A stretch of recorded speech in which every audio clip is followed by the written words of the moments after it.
Hello student. Last class में हमने पढ़ा था बेटा method of preparation of polymer. और हमने देखा था कि पॉलीमर को हम टू मेथड से प्रिपेयर कर सकते हैं, एडिशन पॉलीमराइजेशन और कंडेंसेशन पॉलीमराइजेशन।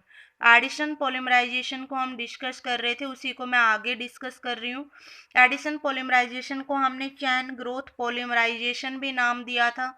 और 3 डिफरेंट वे में हम चेन ग्रोथ पॉलीमराइजेशन को करवा रहे थे। First is free radical polymerization, जिसको मैं डिस्कस कर चुकी थी कि फ्री रेडिकल पॉलीमराइजेशन के लिए मेनली हमने 3 स्टेप किए थे: chain initiation step, chain propagation step and chain termination step.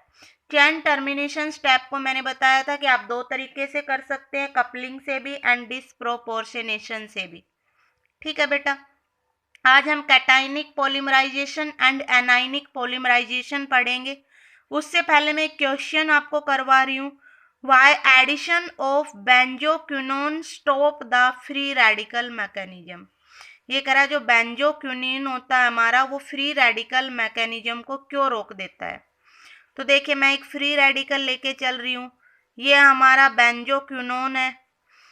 Benzene के ऊपर double bond oxygen and double bond oxygen, जब ये रिएक्ट करेगा बेटा तो इस तरीके का कोई कंपाउंड बनेगा। आपका फ्री रेडिकल इस ऑक्सीजन के साथ आके जुड़ जाएगा और इधर आपका oxygen as an free radical यहाँ पे बन जाएगा।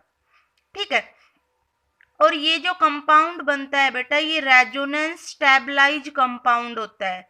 देखो, जब हम फ्री रेडिकल टर्मिनेट करते हैं, लास्ट स्टेप जब करते हैं, तो टर्मिनेशन क्यों करवाते हैं? ताकि उसको स्टेबल बना पाए। लेकिन ये तो ऑलरेडी रेडिकल के साथ ही स्टेबल है। अगर ये रेडिकल के साथ ही स्टेबल है तो इसमें टर्मिनेशन आएगा ही नहीं, बल्कि ये क्या करेगा, फ्री रेडिकल मैकेनिज्म को यहीं पे रोक देगा बेटा। ठीक है, तो जब हमारा बेंजोक्विनोन होता है, उसको हम फ्री रेडिकल के साथ रिएक्ट करवाते हैं बेटा, तो ये रेजोनेंस स्टेबलाइज होने की वजह से फ्री रेडिकल के मैकेनिज्म को बीच में ही रोक देता है। ठीक है, तो अगर आपसे पूछा जाए कि बेंजोक्विनोन क्यों स्टॉप कर देता है फ्री रेडिकल मैकेनिज्म को, क्योंकि एक रेजोनेंस स्टेबलाइज कंपाउंड है और जैसे ही ये फ्री रेडिकल के साथ जुड़ेगा, रेजोनेंस स्टेबलाइज कंपाउंड बनाएगा और मैकेनिज्म वही खत्म हो जाएगा, वही स्टॉप हो जाएगा।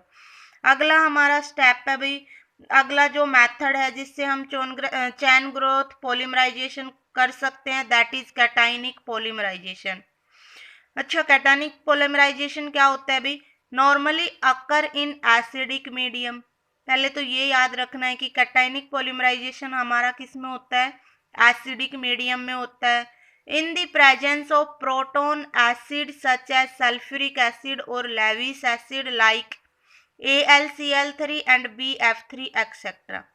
ये नॉर्मली एसिडिक मीडियम में होता है भाई, या तो किसी प्रोटोन की प्रेजेंस में होगा या किसी एसिड की प्रेजेंस में होगा, like sulphuric acid, Lewis acid. ठीक है भाई, लेविस एसिड आपको पता ही होता है कि क्या होता है। लेविस एसिड में आपका जो सेंट्रल एटम रहता है बेटा, उसका ऑक्टेट कंप्लीट नहीं होता है, उसके पास डेफिशिएंसी ऑफ इलेक्ट्रॉन होती है ना।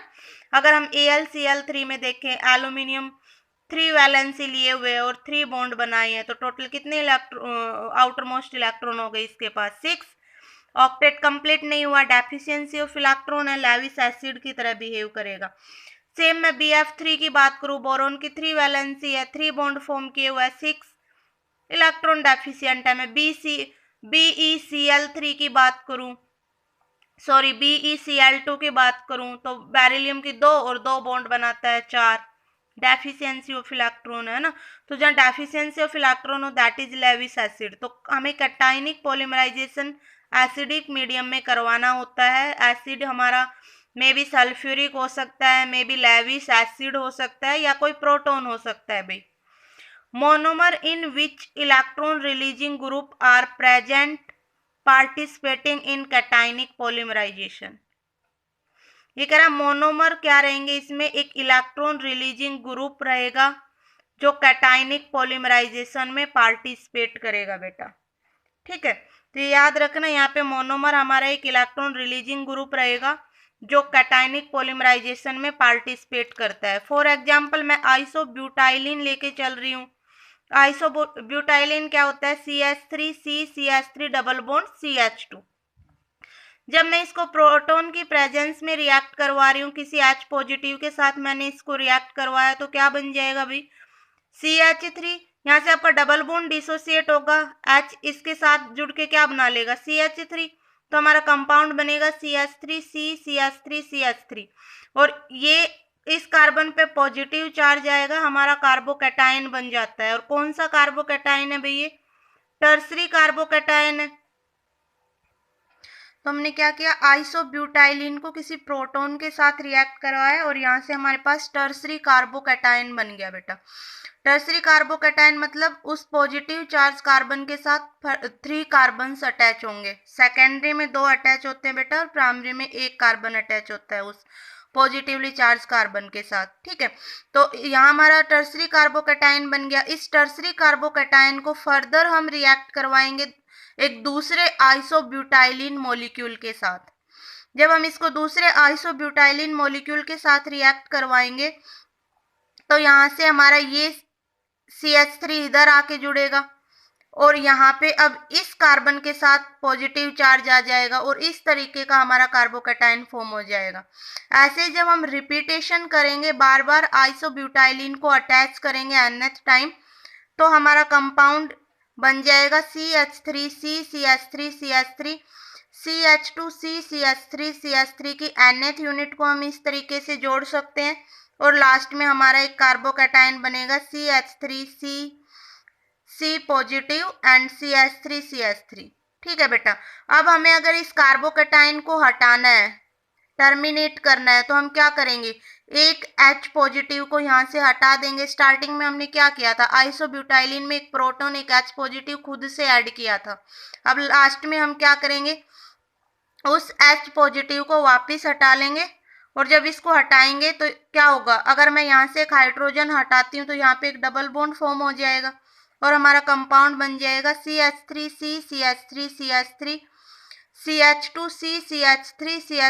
nth time CH।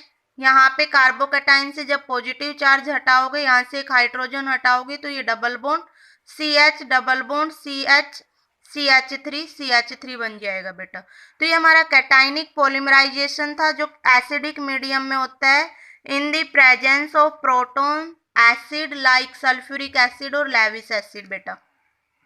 अगला है हमारा एनायनिक पॉलीमराइजेशन। अगला है मेथड चेन ग्रोथ पॉलीमराइजेशन को।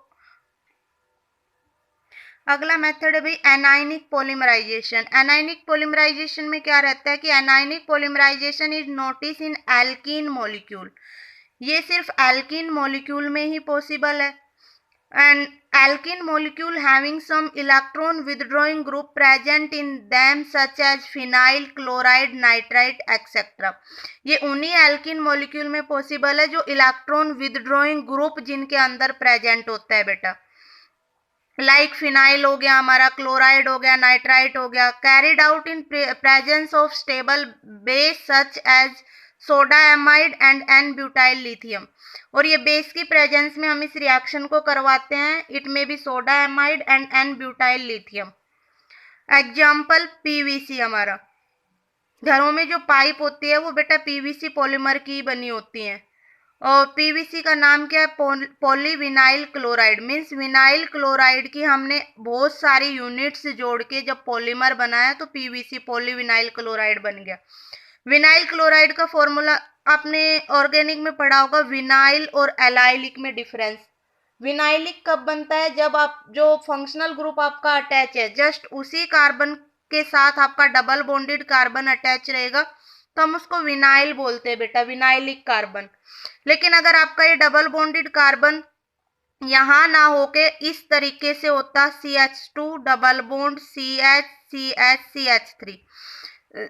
CH और इसके साथ Cl, जो ये मेरा Cl है उसके साथ वाले कार्बन के साथ डबल बॉन्ड ना होके अगर अगले कार्बन के साथ डबल बॉन्ड है तो हमारा वो कार्बन एलाइलिक कार्बन होता है भाई। ठीक है, तो हमारे फंक्शनल ग्रुप के साथ वाले क्लोरीन के बिल्कुल साथ वाले के साथ डबल बॉन्ड है तो विनाइलिक हमारा कार्बन है ये, इसलिए मैंने इसको विनाइलिक क्लोराइड बोला है। विनाइल क्लोराइड फॉर्मूला क्या है, CH2 डबल बॉन्ड CHCl। जब बेस के साथ रिएक्ट करेंगे तो बेस के पास क्या है, नेगेटिव चार्ज है, इसके साथ ऊपर जब ये अटैक करेगा डबल बॉन्ड यहाँ से आपका हट जाएगा, यहाँ एक बेस आके जुड़ेगा, ये बन जाएगा BCH2CHCl और आपका ये जो कार्बन था क्लोरीन वाला इसके ऊपर नेगेटिव चार्ज आ जाएगा।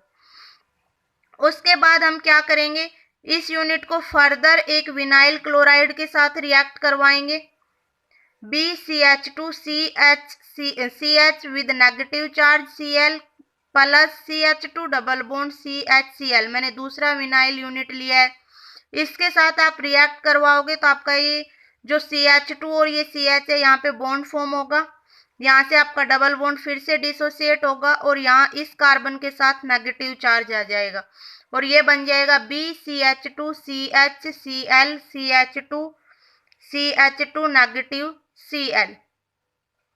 इस तरीके से आप nth टाइम जब आप विनाइल क्लोराइड को जोड़ोगे तो आपका PVC बन जाएगा भाई, यहाँ से पॉलीविनाइल क्लोराइड।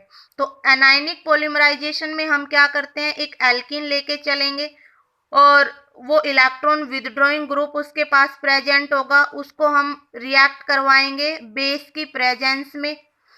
कैटाइनिक में हमारा कार्बो कैटाइन बन रहा था भाई, और एनायनिक पॉलीमराइजेशन में हमारा कार्बो एनायन बनता है, कार्बन के ऊपर नेगेटिव चार्ज। और हम जब बेस के साथ इसको रिएक्ट करेंगे कार्बो एनायन बनेगा और फर्दर विनाइलिक की जब nth यूनिट को रिएक्ट करवाएंगे तो हमारा PVC पॉलीविनाइल क्लोराइड बन जाएगा।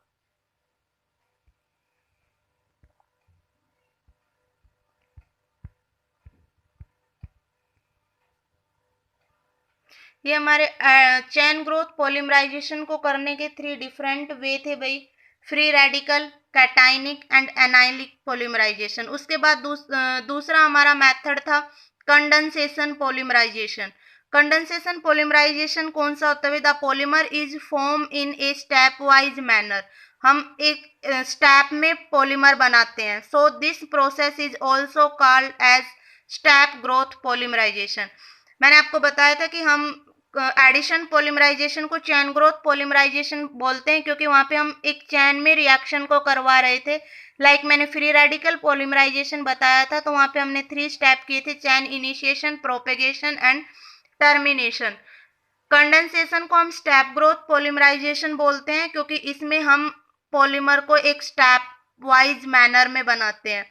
फॉर एग्जाम्पल मैंने एक सिंपल मोनोमर यूनिट ली A and B। Addition polymerization में हम क्या कर रहे थे भाई, सेम मोनोमर यूनिट लेके चल रहे थे क्योंकि एडिशन में कोई बाई प्रोडक्ट नहीं निकलता है और मोनोमर यूनिट सेम रहती है, उन्हीं को nth टाइम जोड़ते हैं। लेकिन कंडेंसेशन पॉलीमर में क्या करते हैं, हम 2 डिफरेंट मोनोमर लेके चलेंगे बेटा और उनकी nth यूनिट्स को जोड़ के हम पॉलीमर बनाएंगे। तो मैंने 2 मोनोमर यूनिट्स ले लिए हैं A और B, मैंने उनको कंडेंस किया पहले स्टेप में और AB बना दिया, ठीक है। फिर हम क्या करेंगे, इस AB को फर्दर एक मोनोमर यूनिट A के साथ रिएक्ट करेंगे और हमारा A बन जाएगा, ये सेकंड स्टेप रहेगा।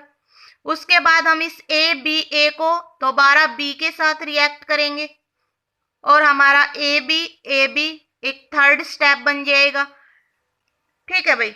The stepwise growth also take place in another way. ये दूसरे तरीके से भी हम कर सकते थे। एक तो तरीका ये है कि मैं A प्लस B को कंडेंस करूं, फर्स्ट स्टेप में AB बनाऊं, फिर उसके बाद उसको A के साथ रिएक्ट करूं, A बनाऊं सेकंड स्टेप में, थर्ड स्टेप में हम उसको B के साथ रिएक्ट करें एंड AB बन जाएगा।